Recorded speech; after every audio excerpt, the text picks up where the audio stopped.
Bonjour à tous. L'histoire d'aujourd'hui s'intitule L'école sous l'océan. Réalisé et écrit par Le Monde des enfants. Nous allons débuter cette vidéo. Mais avant de poursuivre notre belle histoire, je t'invite à t'abonner et à cliquer sur la petite cloche de notification pour ne rien manquer de toutes nos belles histoires. Merci par avance. L'école sous l'océan. Chapitre 1. La rentrée à l'école sous l'océan. La journée se leva dans un kaléidoscope de teintes marines.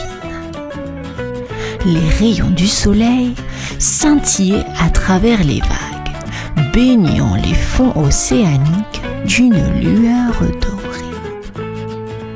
Marina, une étoile de mer vive et curieuse, secoua ses bras couverts de minuscules ventouses pour réveiller son ami Nemo, un poisson clown aux couleurs chatoyantes.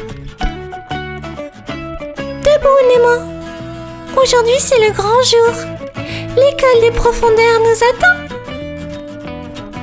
Nemo frotta ses yeux encore endormis, puis étira un sourire enjoué. Je suis toute excitée, Marina. Les deux amis glissèrent à travers les eaux cristallines en direction de l'école. Une merveille architecturale où les coraux s'épanouissaient comme des jardins sous-marins. À leur arrivée, le professeur Ephraim, un hippocampe sage aux yeux pétillants, les accueillit avec un sourire bienveillant.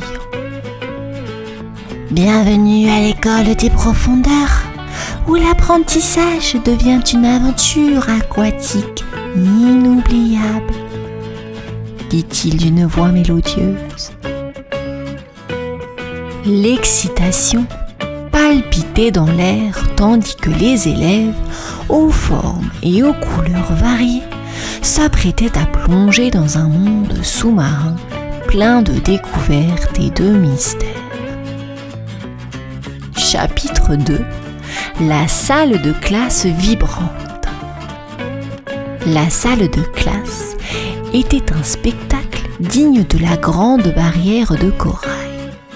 Des étoiles de mer aux couleurs chatoyantes, des poissons multicolores et même des méduses aux lueurs douces se rassemblaient avec excitation.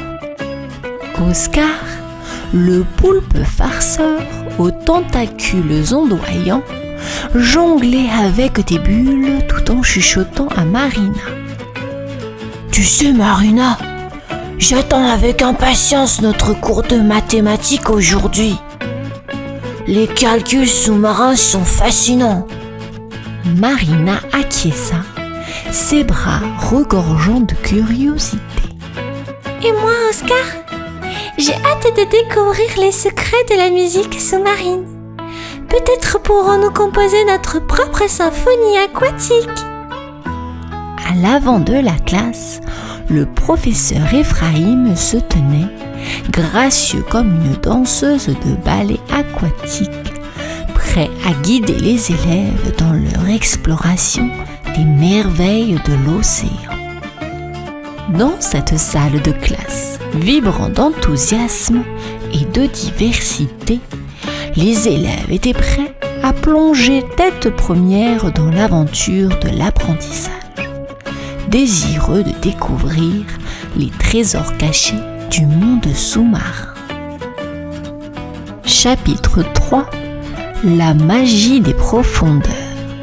La salle de cours se transforma en un spectacle de lumière étincelante alors que le professeur Ephraim, l'hippocampe sage, commença la leçon de magie aquatique. Les élèves étaient fascinés par les reflets chatoyants qui dansaient autour d'eux. Bella, la dauphine joueuse aux contours lisses, prit la parole avec excitation. Hihi, regardez tous, j'ai réussi à créer un tourbillon d'eau enchanté. Nemo, les yeux brillants, s'approcha pour observer. C'est incroyable, Bella.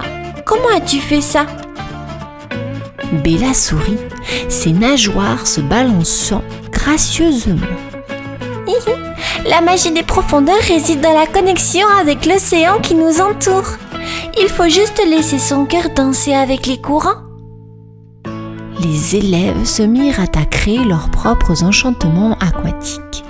Des éclats de lumière aux illusions d'eau, chacun explorant la magie de l'océan à sa manière. Leur rire et leur sourire remplirent la salle, alors qu'ils se rendaient compte que l'océan était un monde de merveilles à découvrir et que la magie était leur clé pour y accéder. Chapitre 4. Le labyrinthe de corail. Décidément, l'école des profondeurs réservait une surprise palpitante aux élèves ce jour-là. Une expédition à travers le labyrinthe de corail. Les parois coralliennes, ornées de motifs chatoyants, s'étendaient dans toutes les directions, formant un dédale mystérieux.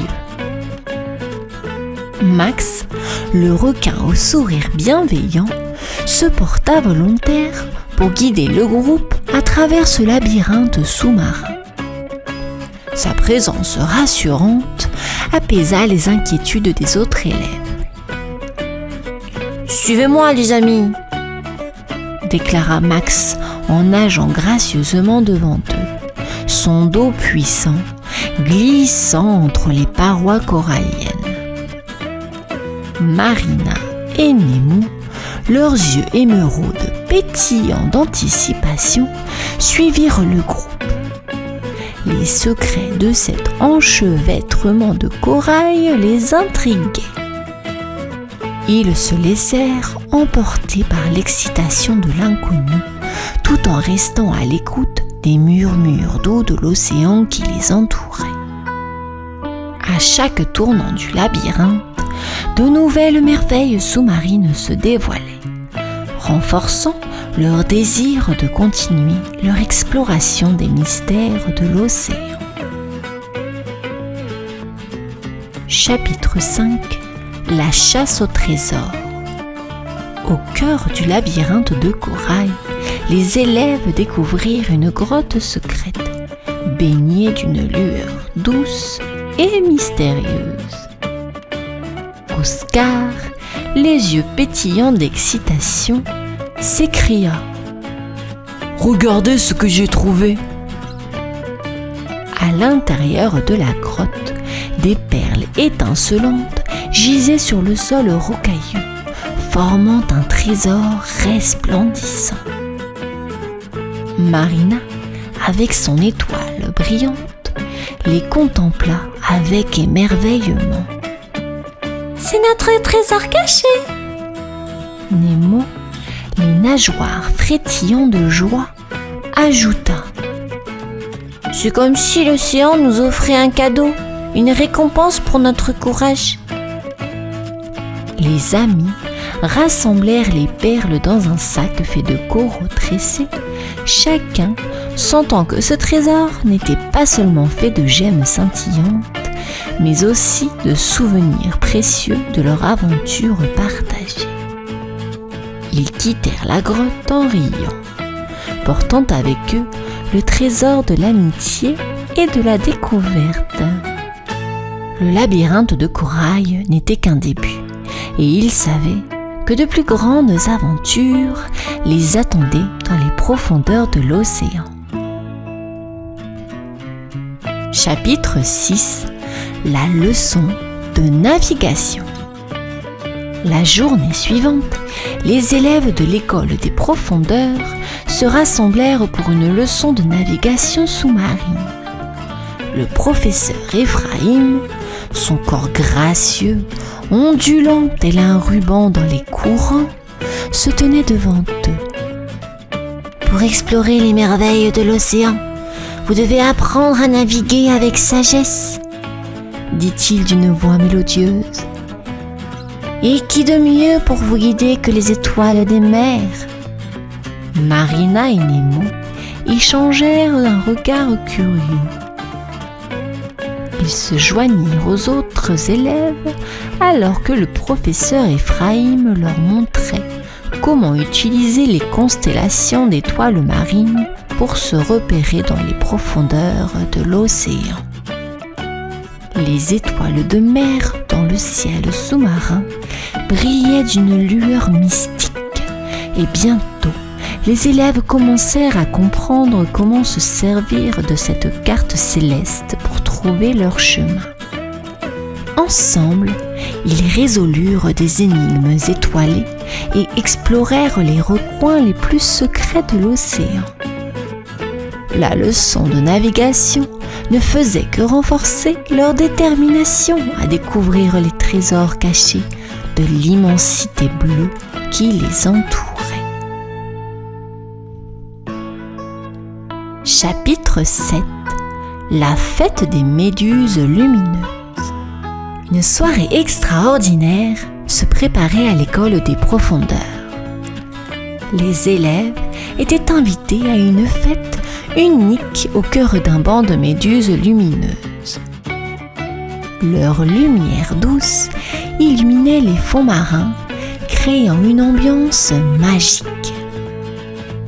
Marina et Nemo, vêtus de leur plus belle parure, rejoignirent leurs amis dans une danse ondulante au rythme des lueurs fluorescentes.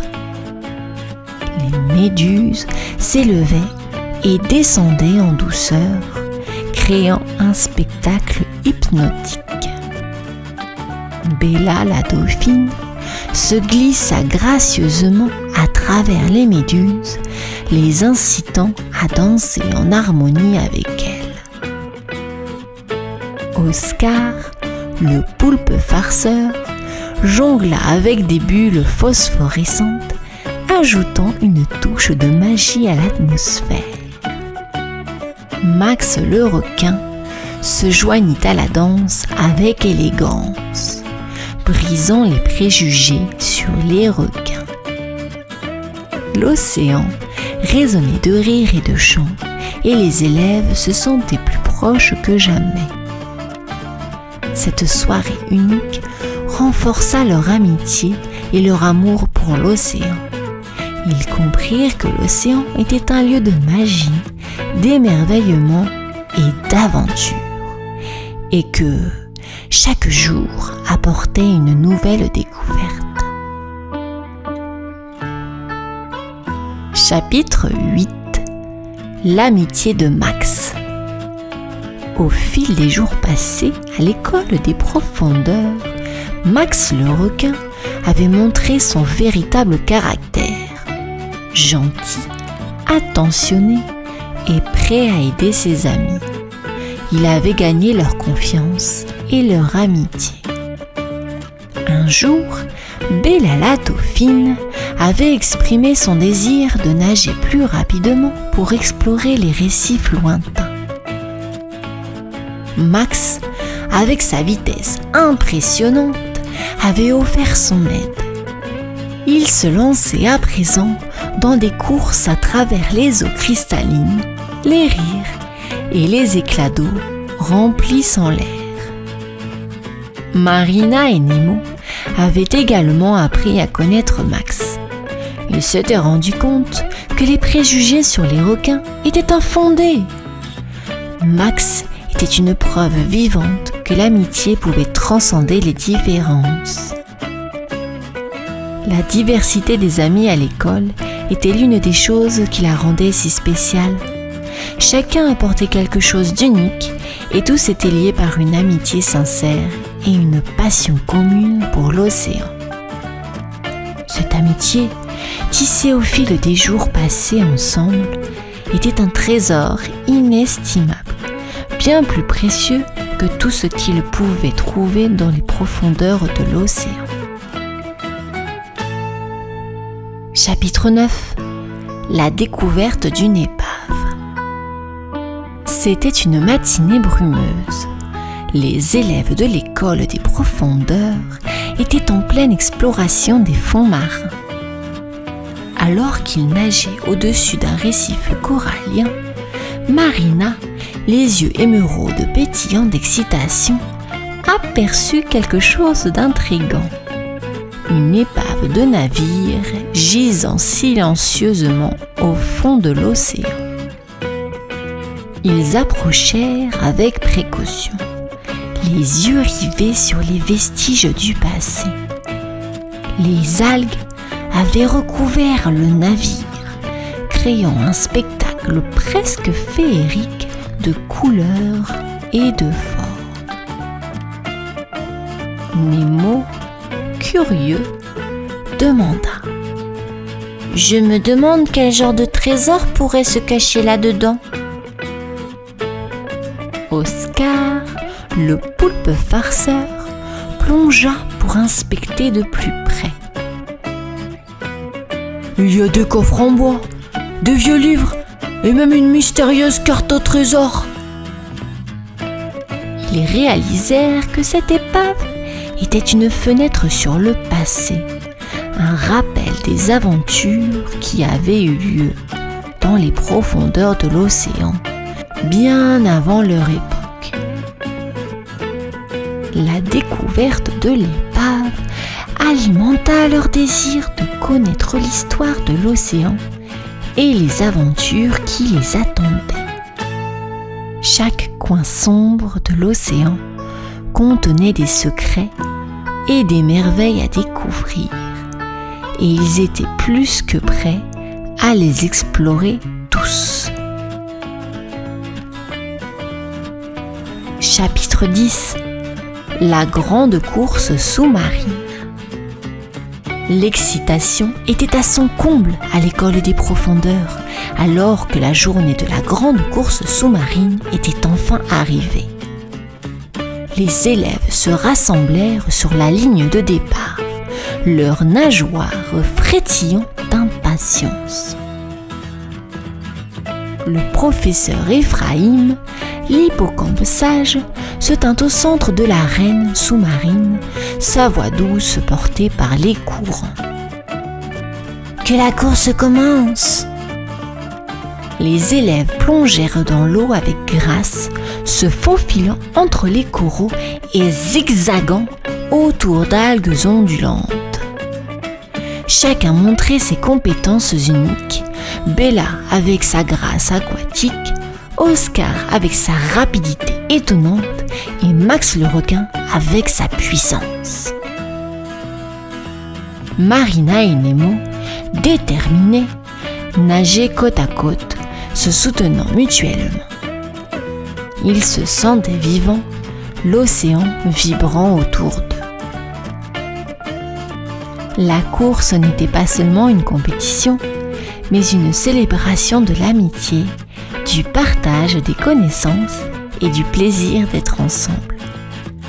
Quoi qu'il arrive par la suite, ils savaient que l'aventure continuait, que de nouvelles découvertes les attendaient au-delà de la ligne d'arrivée, et que leur amitié était la plus grande récompense de toutes.